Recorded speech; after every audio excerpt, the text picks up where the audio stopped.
So with the cut therapy, men are very good at this. So you can imagine this is your brain, all right? The more you take on, the more you mask, the more you hide, the more stress that we build up. What happens then if that bottle's open when you try to pour more in? It'll overflow.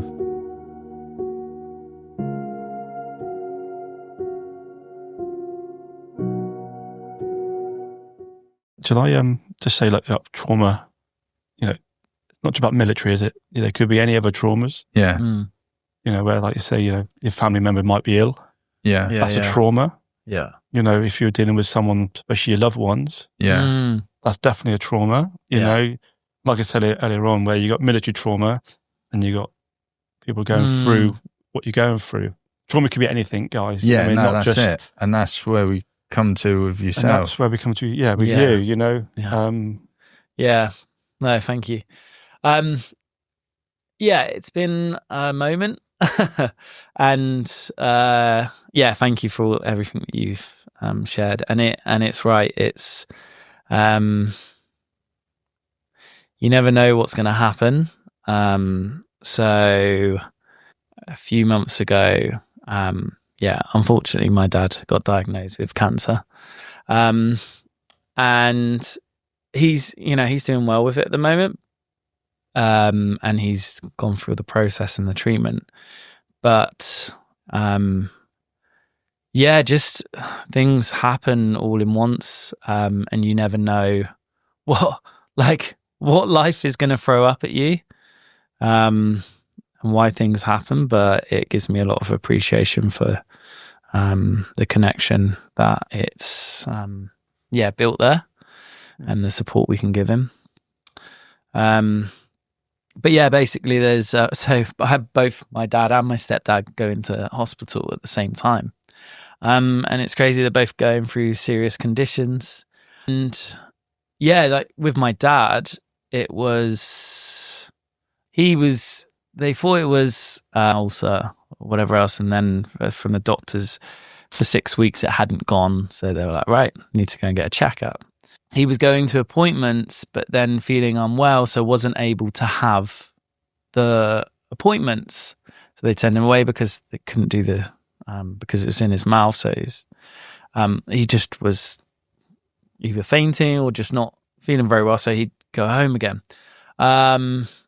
And that happened a few times, and we've got our group chat, and us 3 kids were like, we just all rallied together and like, come on, you can go to the appointment, because he couldn't eat properly, so he wasn't having the energy, so I get there and then that would happen. So we all rallied behind him and said, come on, you can make it to the appointment, come on, we're behind you. And we didn't know what it was. We thought it was just an ulcer. So that support really helped him to just go, to know his kids were behind him. Yeah. And so he went, and lo and behold, then the prognosis further along the line was that, he had throat cancer. It's just, I think it was just a shock at first, that he was going through this. It was sad to see. So he went into hospital because he wasn't eating properly. He got the care and the support in there, and they brought treatment forward. They basically said that, so it was hopeful. They were just like, oh yeah, it'll be all right. They'll be able to do the radiotherapy, and it will go. But the consultant, when it come along track, and I think that was the hardest thing, is that they said it's not curable. So it was, for what he had to go, that moment, So, when it comes to the trauma side of that, then, so your triggers, eventually one day could be every time you go to the hospital, your memory will be your dad in that hospital ward. Even if it's a positive or negative outcome, to go to a hospital, your trigger point would be, that would be your trigger. So that was that'll bring you off baseline straight away. That again, that's a great example of what PTSD can be look like. Yeah. You know what I mean? You know, where you're living life normally, and then you're thinking nothing, you know, life's great. Your parents are always going to be there, because as we get older, you think that, and then something like that happens to your parents, and then, you know, and then life changes, doesn't it? You know, and that's PTSD. You know, where it's the change of that. You know, and then you yourself, you know, and your brothers and sisters might be feeling that again. Well, it's how it affects and that you, is constantly isn't it? thinking about that. You know, and like I go back to everyone deals with things differently. Yeah, absolutely. You know, like you say, PTSD is not linear. It could be anything could happen. Anything. Like some people might struggle to be there. I don't know how you are. Yeah, but you might struggle to be able to be by your dad's side. You know, other people maybe be there. Yeah, everyone's different, aren't they? You know. I think that the main thing within it, and it's just a lot of sadness where, you know, my relationship hadn't always been the best with my dad. So I kind of like, you know, it was like, because he'd been through his own stuff and I don't think he was able to open up, you know, and I saw in this process is where a lot of sadness comes up because of, you know, how long it takes to connect to someone. Because my brother has been a saint and he's been there and he's just been so supportive to my dad. And, you know, even if I haven't been able to be there with my sister, because being able to get there physically, but I was there like every other day. He's been like, we really worked together to make sure we're there. And I think the main thing for me was to see, it was like my dad knowing that he had the care and the support, because he'd been going through it with my parents, like breakup and like things had to happen. But I think he felt like a disconnect from us. Yeah. And he didn't know how to come back in some sense. And being able to open up. And when my brother called me and said, like, you know, the hard news, and was just going in every other day. And then it was just how it was as if my dad put up this front. So when you say about getting the support or whatever else, it's like accepting, like going through something that's so severe that it's like, oh shit, like this is real. This is really real. Yeah. And just moments like with him taking him in the wheelchair to go out into the garden. They have a nice little garden for them there. Like he's out of hospital now and he's doing a lot better. But to have those moments where, you know, of connection where he's really opening up to like how sad he's feeling, you know, like never really seen that, like always seeing a bit of front, like I'm okay, to him really like showing his, you know, but that's another thing as well, like especially with men, like being a father myself, like you want to be, like I go back to the best version of you. You don't want to see you. You don't want your kids to see you weak, you know, you got to be strong for them. It's called masking. But like sometimes you know, you just got to let it go. I mean, it's hard, isn't it? Yeah. You know, I mean, masking we do it very well. You know, we do it fantastically. Men do it. You know, you put that front on. Yeah. That you're okay. Yeah, fine. Yeah. You know what I mean? You know, no one will see your weakness. No. But that will only, you know, it will come. So have you ever heard of the cup therapy? No. So, or the bottle. I'll pass your bottle. I'll show you what I mean by this. So, I'll get it back. Yeah, Chris should get it back. No, I'm going to drink it. So there's vodka in there. JD. Yeah, JD. Yeah. So with the cup therapy, men are very good at this. So you can imagine this is your brain. All right. The more you take on, the more you mask, the more you hide, the more stress that we build up. What happens then if that bottle's open when you try to pour more in? It'll overflow. That's our emotions. We went about this before, didn't we? So that's our emotions. Yeah. And I talk about this quite a lot because it's really, we need to find a way everybody needs to find a way, but especially men need to find a way of emptying that bottle like that. You put the bottle lid back on. Yes. Before it overflows. Yeah. You know, and it's finding that way, you know, be it PTSD, whatever But that's condition the hardest thing. it's finding a way and talking about conditions. So your dad is opening up. So he's emptying his cup. Yeah. You know what I mean? So he's emptying that. You can put this therapy to anything that we do. And we're all the same. We all need to find a way of emptying your cup so you can take a bit more on. Yeah. Before it gets to the point where, you know, you are in crisis. Yeah. You know what I mean? So this is a really, you know. Yeah, no, it's good. I like that. I like the way I think. And that's why I like to talk about PTSD to anybody, about any condition, is that you've got to empty that cup. Before you're ready. So your dad now is... Yeah. He's talking more about his illness and about how the way he feels. He's emptying his cup.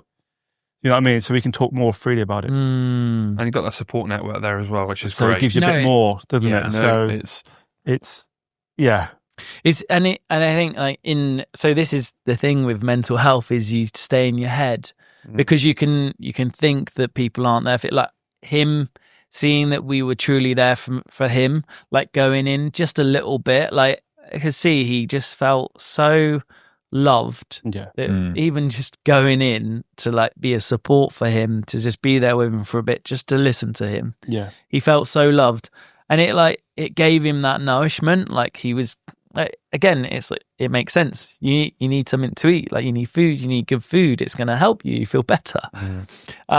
So if you in your mind think that no one loves me, no one cares, like, you know, I'm all on my own and all this stuff, and you can't open up and you can't find your way. Like, I believe that this happened for a reason, for him to be able to open himself up and get closer, and to be able to and go, and for us to come in and go, you know, no, you've got the support, no, you've got the love. Like even my mum, you know, and with my stepdad, like he's serious condition as well, and he's home as well now.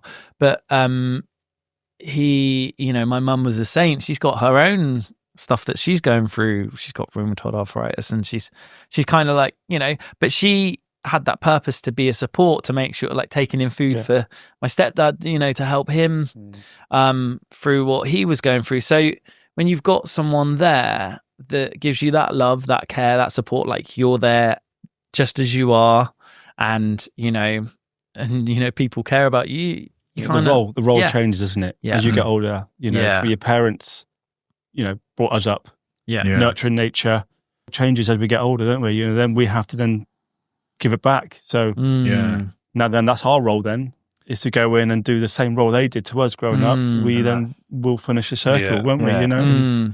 But this is where, say, having these conversations where, you know, whatever our trauma is, or whatever we're going through, that, like with the bottle, just the bottle, the bottle, mate. Get on the bottle. Drink all that obviously comes out every so often. Get on the bar, get on the bar, street, mate. Not in Sydney now, mate. No. God, a fastest, mate. But the tiniest bit came out. And it's like, even if you just release a little bit, like just if you say one thing, or even if you just connect to one person, you know, us rallying together when he's trying, but it's not working, and he needed that backing support. Sometimes you do. And it is that first bit of vulnerability to go, I'm not coping, or even making a contact, like I've gone to an appointment, but it's not working. It's having that support or just connecting to go, I'm really struggling. This isn't working, you know, and allowing someone to support you, you know, or like whatever source it is. You know? I think sometimes it takes that trauma as well for it to kick in and realise that, because before I was ill, I didn't accept. I just went on, and at first I didn't notice, but other people did, like you were saying yourself, and I didn't notice, and I just went on, and I started to feel down and not great. Didn't say nothing to anybody. I just carried on, and then until it got really bad, I had that first trauma from it, and now I'm open about it. I tell everybody anything. If people say to me like, and I say, yeah, I've been ill. I'm on medication, and I'm quite open about it. So I think it's really important that other people should just do the same. Like, don't care about what other people think. Just, it is what it is. It's my favorite word. It is what it is. You do you. If you've got that, so what? Like, is it harming anybody? Not really. Like, no. Deal with it your own way. There's that saying, it's okay to not to be okay. Yeah. That's it. And it's, I know it gets thrown around a lot, that saying, but it's true. Yeah. It is, to get better or get well, you've got to highlight your own well. Yeah, first. Definitely. And then that's what I think. It's about knowing you and knowing, accepting that you're not right. No, definitely. It doesn't mean you're not going to be right forever. Yeah. You know what I mean? Your life might change a little bit, or you might have to change your things up to keep yourself safe and well. Yeah. But that's life, isn't it? Life's, that's why we go through life. We learn. Yeah. 100%. There are like things that I do struggle with still now is trying to deal with my own shit, but want to be compassionate about other people's, which I find difficult. I'll help anybody. I'll go out of my way, and I'm a helpful person. I'm caring and I'm kind. But sometimes if I've got my own stuff going on, I sort of forget about other people's stuff sometimes, and I have to sit back and actually think, well, hold on, they're going through stuff as well, and I need to sort of put mine back a bit and sort of support them as well. Like the last couple of months, it's been stressful. It's like we just bought our own house, so we are now get that in there. Yeah, we are. All right. We are now home owners. Oh, well done, mate. So we're very proud of you, mate. You're officially an adult. I'm officially an adult. Yeah. I mean, I bought my first house at 25. I was going to let you know that. Oh, right. Oh.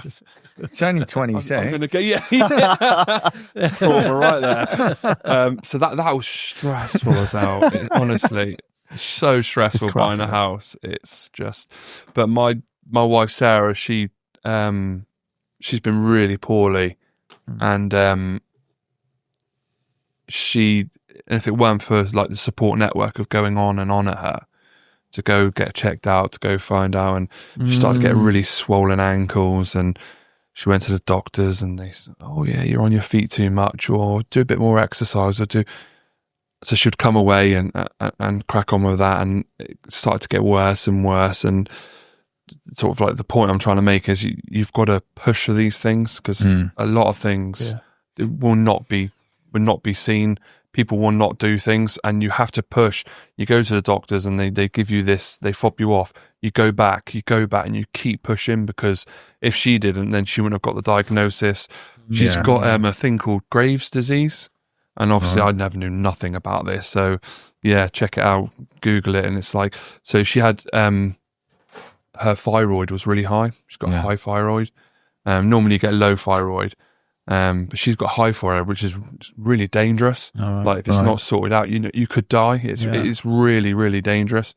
So she's going through stuff at the moment, and medication, but the side effects that come with that, she gets tremors, so she shakes a lot. So she's now got to be on medication for the tremors, and she gets tired a lot. Her muscles go, so she gets quite weak when she's trying to do, and she's trying to plow on, bless her. She works full time, Monday to Friday. We've got 3 kids, we've got a house to run, I'm working, and sometimes I forget that, and it's easy to forget when you're in your own mind.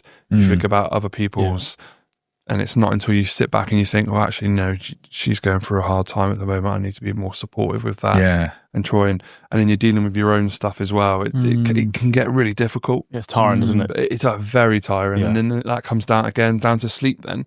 It's tiring, and if you're not sleeping, you're knackered. You're absolutely knackered through the day, fighting your own mind and fighting whatever else, working, and then you're not getting sleep. It's just, but just basically what I'm trying to get at is, look, you need to push for these things to happen. Like what you say with a cancer diet, it's just an ulcer. Oh, I'm not going. And if it weren't for you guys, like, come on, we're going with you. We're going to your appointment, and you got that sorted. And it was the same with her. With it's good to push that person, or push yourself. Like with a physical health condition, this is a thing as well. With a mental health condition, it's the same process as well. 100%. Absolutely. Yeah, you know your body, you know your mind, and to a degree, and you need to keep pushing for those. Yeah. And there is avenues, so you can self-refer to TalkWorks. Mm-hmm. You know, even if it's just initial chat with them, they can signpost you then to other agencies. Yeah. You know, there's other ways. You know, you don't have to go to your GP all the time, because that can be a bit of a longer process. And I think that's what a lot of people get thumbed off, because they don't have time to, and they're not quite. But if you do go to the GP, say for instance, if you suspect you've got ADHD, maybe educating yourself a little bit more before you go to the GP, so you can say to the GP, right, I'm suffering these symptoms and this is why I think I've got ADHD. And then they can go, blah, blah, blah, right, you meet the criteria, blah, blah, blah, we'll put you through for an assessment. And that's where people don't do it properly, because they're going to the doctors, I've got this and that, and the doctor will just go, well, here's some sertraline or some antidepressants, because you haven't gone in there explaining the whole situation. Yeah, and knowing your family history with ADHD, you know, it's hereditary, can be hereditary. So you need to paint a picture for them. You know, it's so much easier if you go in and say, this is my diagnosis, this is what I think is going on. Yeah. My mum, my dad had it, my brother had it. You know what I mean? So you're painting a picture for them straight away. Definitely. So they know, actually, he's right. You know what I mean? You know, and they can't fob you off if you've gone in. Exactly. If you're clued up on what, it could be this. No, it's not that, because I'm getting this. Yeah. You know, if you understand, 100%. I mean, going back to the military, you know, with the PTSD, you don't have to go for the doctor for that. There is lots of things. Combat stress, definitely self-refer to combat stress. Again, TalkWorks, the Warrior Program. You know, I know the agencies out there which are all self-referral. Yeah. So, you know, it's just a case of them just picking up the phone, or as you can go on their website, and they'll ring you back. Yeah. You know what I mean? So if you are in crisis, you can get seen or be heard pretty much straight away. Yeah. You know, where I'll always go for the doctor as well, because it's that chain then, isn't it? It's that ticking those boxes. It's about getting that extra help. But if you are really in crisis and you really need that help, there's so many, and there's the crisis line. There's so many different agencies that you can go to and get that initial support. And that's the difference between, you know, you doing something silly. Yeah, definitely. And you not, you know what I mean? So there is definitely a way forward to taking your life. And I think it's important for people that are watching this as well, that are not struggling and know people that are struggling. Is, you know, give them your support. Like, you know, even if they don't want it, you know, maybe offer to go on loudspeaker with them, to phone TalkWorks. You know, you talk to them, you explain the situation, and you know, give them that support that they need. Because I expect there's a lot of people that watch this that don't struggle, but know people that do. So it's really important that just take the time to talk to them. Yeah, definitely. Active listening is so more important than you trying to understand what's going on for them. Yeah. You know, if you just listen. You know, listen, mate, I am listening. You tell me, anyone you tell me, I am listening. I'm not going to judge. You know what I mean? You know. And just have that open forum with them, because that could save life as well. Definitely. You know. Definitely. Feeling like you're heard. That's 100%. huge, isn't it? You know, like you say, if you're not a burden. You know, they're not a burden to you. Go for a coffee, go for a brew, whatever. You know. Yeah, definitely. It does help. Like sometimes I can chat shit. I'm like, I've just chat this guy's ear off. He didn't have any decent input, bless him. But it was me just releasing that, just me talking, releasing that water from the bottle, like you said. He couldn't really help because he wasn't clued up on it, and he wasn't, but he was there just to listen and give his advice and whatever, and that just allowed that bit of water out of the bottle, just a little bit. And so and that's what's important, isn't it? You know, definitely. Just talk. Just get it out there. That's why I chew people's ear off daily. It's that one step. But it is this thing about being in the forest. Basically, if you can't find a way out, it's just you're not sure which way to go. It's like one step. Just take one step. Like, because well, as we've said about with the mind, having a scattered mind or it being all over the place, it's like, right, what is this one thing that I need to do? Like, what's this? You know, so it's like just that, literally one movement, one step. Definitely, especially in crisis. Yeah. You know, you don't expect anything from yourself in crisis. Yeah. You know, just to get through that hour, that 10 minutes. Yeah. You know what I mean? You know, if you can get through the day, tomorrow's a better day. Yeah. You know what I mean? And like I say, always have your happy place. Yeah. And always have that protective factor. You know, think about the real deep things that are important to you. Mm. You know, we've all got them. You know, even if your life's in turmoil, there's still a couple of things which will keep you happy. Mm-hmm. You know, it'd be your parents, your kids, your family, a holiday you might think about going on. Just hold on to that deeply. Yeah. And just don't let it go until you're ready to, you know what I mean? Until you go, actually, I'm okay today. Yeah. And if they can save your life, then you're doing good. You know, you've done well. Yeah, definitely. You know, and don't expect too much from yourself. Yeah.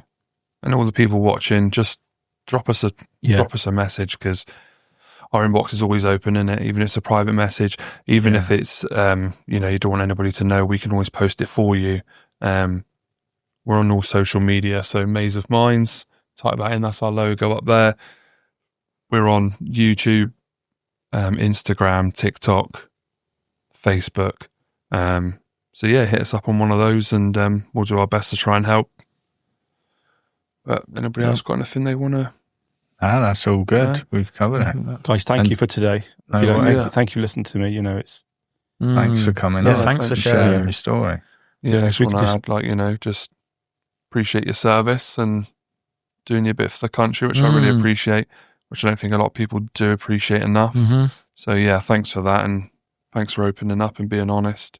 yeah, no worries, guys. And And thanks again to the Gresham for Gresham. sponsoring this.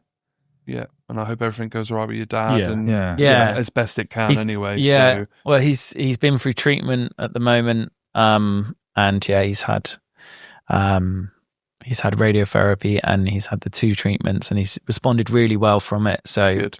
there's Positives. So there you just- go, positives, isn't it? You know? yeah. So just going through, you know, but that appreciation of taking those steps and going through it. And, Definitely. Yeah. Right, let's go to the Gresham for a pint. I do. Thank you.